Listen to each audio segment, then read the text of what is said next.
c'est être passeur tout en conservant dans les meilleures conditions possibles les objets qui font partie de notre patrimoine et de votre patrimoine.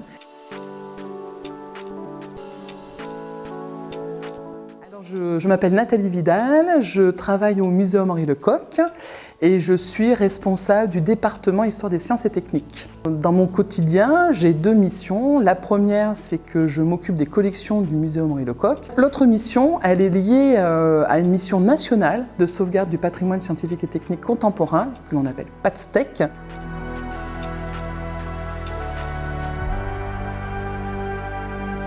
Et donc en effet, derrière ces instruments, qu'est-ce qu'il y a ? Il y a des histoires d'humains, il y a des histoires de chercheurs, de techniciens, d'ingénieurs. Et donc en fait, moi j'ai envie de vous faire partager une de ces histoires que nous avons la chance de conserver au Musée Lecoq.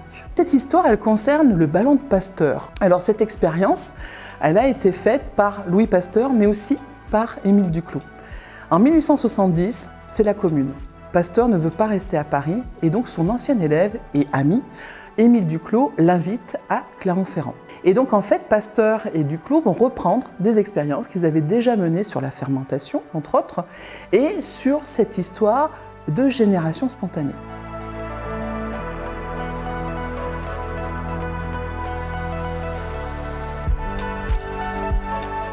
Ils vont mettre un bouillon de veau dans le ballon et ils vont stériliser. Ils vont en fait pasteuriser ce ballon.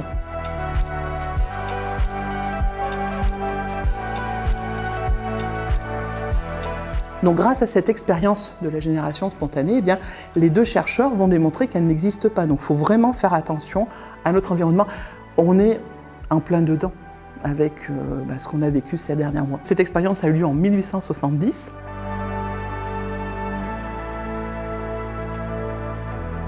Et qu'aujourd'hui, en 2021, eh bien, l'expérience est toujours d'actualité. C'est ça qui est intéressant aussi. Et c'est ça qui est émouvant quelque part, c'est que cette expérience, elle est toujours d'actualité. Ça veut dire que jusqu'à présent, on sait que la génération spontanée n'existe pas. Donc il y a de fortes chances, bien sûr, aujourd'hui qu'elle est prouvée. Mais notre ballon ce bouillon de veau, restant toujours limpide, l'expérience, elle est toujours en cours.